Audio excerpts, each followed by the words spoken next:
Hello and welcome to my channel. My name is Laura and I like to craft stuff, and today I want to work out of this book and I want to do another quilt and let's get into it. So this is the Encyclopedia of Pieced Patterns by Barbara Brackman. I believe it's out of print. So this is the page boats. I think there are more boats. No, I don't know about more boats, but page of boats. There's a lot of different ways to do boats. But I actually really like this one. It is, let me zoom in, number 911. And it is called The Ship. I think looking at this, I would like to probably wind up doing the bottom squares a strip the way that this is, if I can figure out measurements. I mean, ultimately, it should be all right. So I would just need to be doing that part of the ship for like actual piecing, and then I'll just do a strip of the background fabric in the background. I am on the fence. I've been back and forth on whether or not I wanted to do a sampler quilt. I am personally not a fan of sampler quilts. I like them. I can appreciate them. But that doesn't mean that I necessarily want to make one. I'm sure someday I will. But at this moment in time, I don't know. I kind of just want to have a quilt of boats. So this is going to be the background fabric, and then this is going to be the boat fabric. I just think that would be really cute. A quilt of boats. Although I feel like this would also make a good border. This would make a good border block. So like if you had a quilt or like doing a round robin or something, I feel like this would be a great block to have around a different design that was in the center. But I don't really have any quilts that I feel like it would go with, and certainly not with these colors. So I think I'm just going to stick to making a big quilt. What's wrong with that? Nothing is wrong with that. So let's get into it. So I do want to thank everyone for joining me for another video again. I try to post every other Tuesday if I can. It's not always going to be quilting content, but lately it has been a lot of quilting content. And honestly, I've been enjoying it.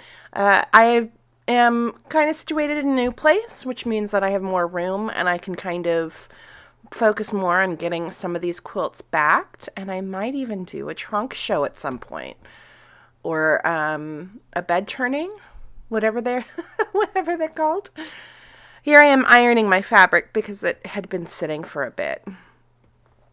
I wind up not doing the strip at the bottom of the boat that I thought I was going to be able to, because I cut my, I got really into cutting the fabrics, and I was like, I don't need to really guess or count how many squares I might have. Yeah, that wound up working not very well, and I had too many half square triangles. But I cut out strips for my half square triangles. I did 5 inches, and then for the plain squares I did 4 inches, which gave me an inch trim down for my half square triangles, which means that after I sewed them, I did trim them down. I like doing that. I find it easier. I know that there are other tricks and stuff for fancy brains. My brain isn't always so fancy. Sometimes I just have to do it the direct way. I know that for this, I guess you could have done a flying geese and then cut it up or something along those lines. But those are for fancy brains, and my brain's not so fancy. It's not a fancy brain. And then, yeah, sadly, I ran out of the blue fabric, and so I couldn't do it strips at the bottom. I just did squares because they were already cut up. I mean, that's what the pattern did, so it worked. Ultimately, I found this pattern to be actually pretty easy, and I really did enjoy working on it. And I think, like the final product. Spoiler alert, oh my goodness. Once I had my squares, I like to sew the half square triangles down the middle, basically, of the two squares. So you line up your two squares, and then you sew on either side of that line that I've drawn. I do like drawing the line. I think it helps. There are some things I won't do and some things I will do. And this time I did draw the line corner to corner. I find it easier, A, to explain if this is your first time on a quilting video and you've never seen that process before. You sew on either side of the line, and then you cut down that line, and you've got two half square triangles. Super easy peasy. Then the next clip will show me doing exactly that, cutting those in half. And I was at one point doing them with scissors off camera, but I'm back here with a rotary cutter. Drawing that line has helped my my seams be a little bit straighter, makes it easier to use a rotary cutter to cut those up. I just find this process to be a lot easier than, I guess, cutting the triangles. I don't think I've even tried doing it that way since I knew this way. I want to let you guys know that I got both fabrics, I believe, from Joann's. I picked up the blue one a while ago and then the pink one more recently. But the pink one, Joann's fabrics don't always label their fabrics. It's so weird. So the pink one did not have any name on it whatsoever. So I don't have a name for you, but it was a Joann's fabrics. Which, you know, Joann's can have good stuff sometimes. I always get suckered in to their hand towel section because they've got a lot of cute mushroom stuff. And you know I'm a sucker for mushrooms. I am a sucker for mushroom stuff. I even have a little mushroom nightlight now. It's so cute. But, yeah. Now I'm obviously, you can see here, ironing those open. And then I will be trimming them down. I did iron. I feel like I ironed pretty reasonably. I don't think I filmed all my ironing. Mainly because I need a new ironing board cover. It's gotten a little gross.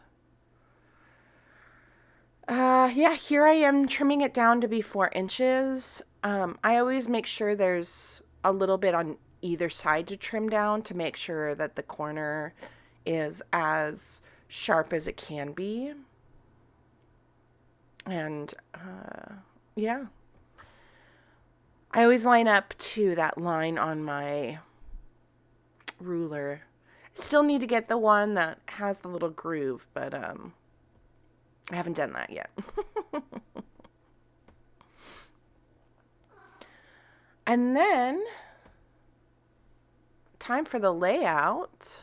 It is a 16 square patch, so it's got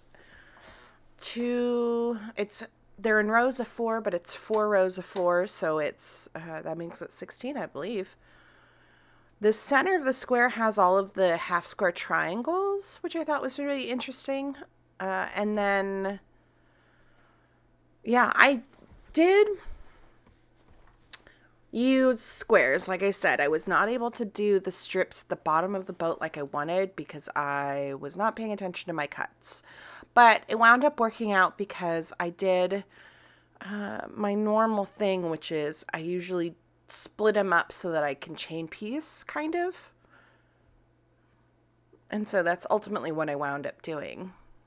In the end, I had 9 ships because I misused my fabrics. Apparently it had been a while. I don't know what I was thinking, but I had 9 ships, and I kind of wish that there was some kind of story about 9 ships, or a story about 9 ships being led by a lady who likes flowers. Maybe there's a story. Is there a Dutch story about 9 ships and those tulips?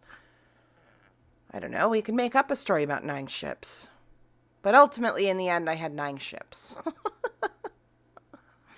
I think that this pattern is really cute and it's super easy to do because yeah, I do the 2 rows and I flip them towards each other and I sew one edge and then I open them all up and I sew the other way and then you're almost done.